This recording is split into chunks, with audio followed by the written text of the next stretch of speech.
මේ ටික අත්සන් කරනවා ආදීර්. එතකොට අපිටත් ලේසි. අසංකලිය කිහිවිලි කිහිපයක් එක්ක ආදීර් ඉස්සරහා නතර වෙද්දී ජීවන් නේතිව අත්ගොබයකින් අල්ලන් ආදීර් දිහා බලාගෙන ඉද්දී නේති හිස දෙපැත්තට වෙනුවේ ආදීට අත්සන් කරන්න එපා කියලා. එපා කියන්නේ තමුසෙට ජීවත් වෙන්න ආසාවක් නැද්ද? නේති ආදීර්ට එපා කියන්නේ හිස සෙලෙව් බව දැක්ක ජීවන් කලේ කෙල්ලගේ මුව දෙපසින් අල්ලලා තද කරපු එක. ජීවන් ආදීන්ගේ රත් පැහැ දැහැ ජීවන්ට යොමු වෙලා තියෙද්දී ජීවන් නේතිගේ අත ඈත් කරේ. මම අත්සන් කරන්නම්. හැබැයි මුලින්ම නේතිට යන්න දෙන්න. කොල්ලා සංසුන් ස්වරූපයකින් කීවේ අසංකට. කෙල්ලට යන්න දුන්නට පස්සේ උඹ අත්සන් නොකර හිටියොත් කොහොමවත් උඹේ ජීවිතයටත් වැඩිය මේ කෙල්ල උඹට වටිනවා කියලා අපි දන්නවා. ඒ නිසා මුලින් අත්සන් කරපන්. ඊට පස්සේ යන්න දෙන්නම්. ආදීර්ගේ එක සැරස්මක් වැරදිලා යද්දී කොල්ලා අන්තිම තුරුම්පුව පාවිච්චි කරන්න හිතාගත්තා. ඊටත් කෙල්ලට අපේට තියන්න කොල්ලට බෑ. අත ලේපල්ලා ඉතින්. මෙහෙම සයින් කරන්න පුළුවන්ද? මොහොතක් ආදීර්ගේ මේ ෂණික වෙනස් වීම දිහා බලාගෙන හිටපු අසංක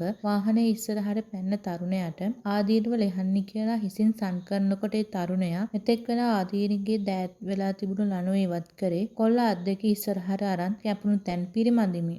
කොල්ලාගේ ඉස්සරහට ආපු අසංක ලිය කිහිවිලි කිහිපයක් දිගු කරද්දී අමාරුවෙන් වගේ කනුවත් අල්ලගෙන ආදීර් නැගිට්ටේ අසංක අතේ තියුණු ලිය කිහිවිලිත් අතට අරගෙනයි. ඊටත් එකම ඉරියාවෙන් කනුවට බැඳලා තිබ්බ නිසා කොල්ලගේ කකුල හිරිවැටිලා වගේ තිබ්බේ. තව ටික වෙලාවයි. අසංගන නොපෙනෙන විදිහට අතේ තිබ්බ වොච් එකට දැස් පෙනිච්ච ආදීර් මුමුණ ගත්තේ Tamanටමයි. මොකද කිසිම කෙනෙක් නොදන්නා වුණාට මේ ගෙවුණු සම්පූර්ණ කාලෙම කොල්ලා කරේ කෙල්ල ලිහිල් කරපු ගැටේ තවත් ටිකෙන් ටික ලිහිල් කර ගනිමින් අවසානයේ ඔරඩෝසුවේ තිබුණු ට්‍රැකර් එක ක්‍රියාත්මක කරපු එක. මීට විනාඩි 5කට විතර කලින් කොල්ල ට්‍රැකර් එක ඇක්ටිවේටඩ් කරා කියන්නේ දිසානියෝ විනාඩි 15ක් 20ක් ඇතුළත මොන ලෝකෙ හිටියත් කොල්ලාව ඉන්න තැන හොයාගන්න බව ආදීට විශ්වාසයි. ඉතින් කොල්ලට තියෙන්නේ තව නියෝලට තව ටික කාලයක් අරන් දෙන එක විතරයි. මට වතුර ටිකක් ඕනේ. කනුවට හේතු වෙලා අසංක දුන්නු ලිය කිවිලි එකින් එක කියවන ගමන් ආදීර් කිව්වේ අසංගයට. තුෂා වතුර එකක් ගෙනින්. ජීවන් අනකරද්දී ආදීර්ගේ වාහනේ ඉස්සරහට පැන්න තරුණයා දොරෙන් යන්න ගියේ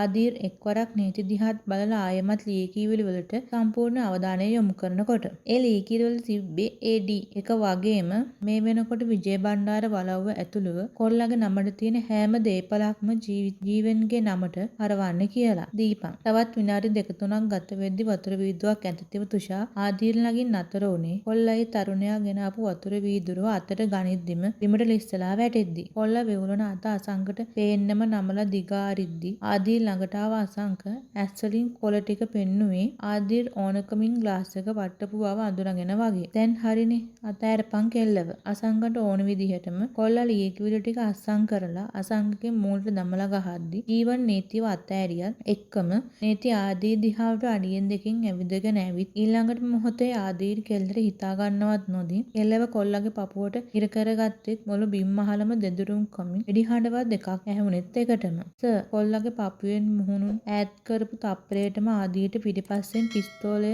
තවමත් ආදීර් දිහාවට දික් කරගෙන ඉන්න ජීවන් දකිද්දි කෙල්ලට කෑ ගැහුනේ එකටම. මුකුත් නෑ. කෙල්ලව ආයෙම පාරක් පපුවට තද කරගෙන ආදීර් කිව්වත් අසංක ජීවන් වීරය වගේම තුෂාගෙන් සමච්චල් සහගත hina පිරුණු මුහුණ දකිනකොට කෙල්ලව තුරුරු කරගෙනම ආදීර්ට බිම දැනගැස්සුනේ ඒකටම. උඹ හිතුවද යකෝ අස්සන් කරපු පල්ලියට අපි යන්න දෙයි කියලා. hina වෙමින් ඇවිදගෙන ආපු ජීවන් කියද්දි නේති ආදීර්ගේ මූණ දෝතට ගත්තේ වැරෙන් අත් දෙක ලෙහා ගන්න උත්සාහ කරන ගමන්. තමුසෙලා තිරිසන්නු. ටිකෙන් ටික පීවලා යන ඇස් එක්ක කොල්ලා නේතිගේ ඇඟට බර වෙනකොට කෙල්ලා ආදීව වත්කම් කරගෙනම කෑ ගැහුවා. නේති සර් අනේ ප්ලීස් ඇස් වහගන්න එපා. අපිට තව ගොඩක් දේවල් එකට කරන්න තියෙනවා. මතකයිනේ?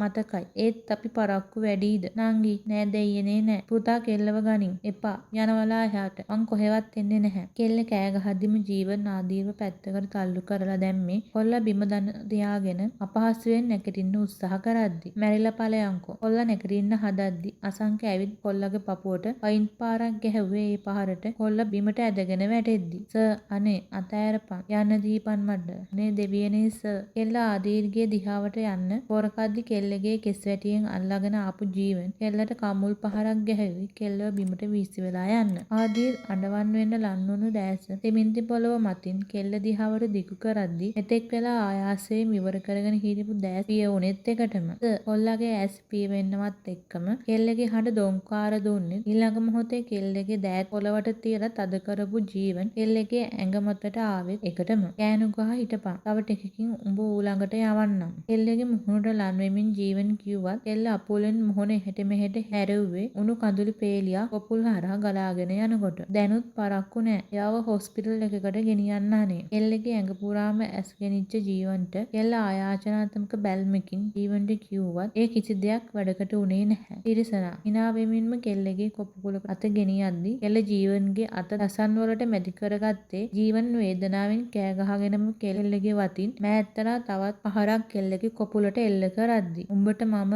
ඊළඟ මොහොතේ කෙල්ලගේ බ්ලවුස් කරෙන් අල්ලලා ජීවන් කෙල්ලව ඉන්දෙව්වෙත් කලබලෙන් වගේ බේස්මන්ට් එකට ඇතුළු වුණු අසංකගේ HIA කියපු දෙයට අසංක ජීවන් තිසා වගේම වීරෙත් ගැස්සෙද්දි බොස් පොලිසියෙන් ඇවිත් කෙල්ලව ගනින්. ඊළඟ මොහොතේ අසංගගේ විධානෙන් තුෂා ගෙනත් දුන්න ලෙන්ස්ව ජීවන් කෙල්ලට අල්ලද්දි දෑතිය වෙන්න මොහොතකට කලින් කෙල්ල ආදීර්ගේ රූපය අවසන් වලට දෑස්සර රඳවාගත්තේ තවත් තප්පර කිහිපයකින් වෙඩි හඬවල් කිහිපයක් එක්ක හැමදේම බොඳ වෙලා යද්දි. එකට ඇලිවිලා තියෙන ඇසිපියමින් විවර කරද්දි ආදීර්ගේ ඇස්වලට අහුනේ සුදු පාට සීවිලිම විතරයි. තවත් ටික වෙලාවකින් ඇපැදිලි ඡායාවන් පැහැදිලිව පේන්න ගද්දි Taman දිහා බලාගෙන ඉන්න නියෝතිසා යසස්ව දැකලා කොල්ලා hina වෙන්න හැදුවත් ඊළඟ මොහොතේ බිම් මහල වෙච්ච හැමදේම මතකයට නැගෙද්දි නේති බිම වැටිලා අසරණ විදියට කොල්ලා දිහා බලාගෙන හිටිය හැටි තවත් ටික වෙලාවකින් දැසිය වෙලා ගියා. කෙල්ල කොල්ලට කතා කරපු හැටි වගේම ජීවන් කෙල්ලට ගහපු හැටි කොල්ලට ලාවට මතකයි. ඒත් ඊට එහා කිසි දෙයක් මතකෙට නොෙද්දි කොල්ලා විවරුවෙන් වගේ ඇඳෙන් නැගිට්ටේ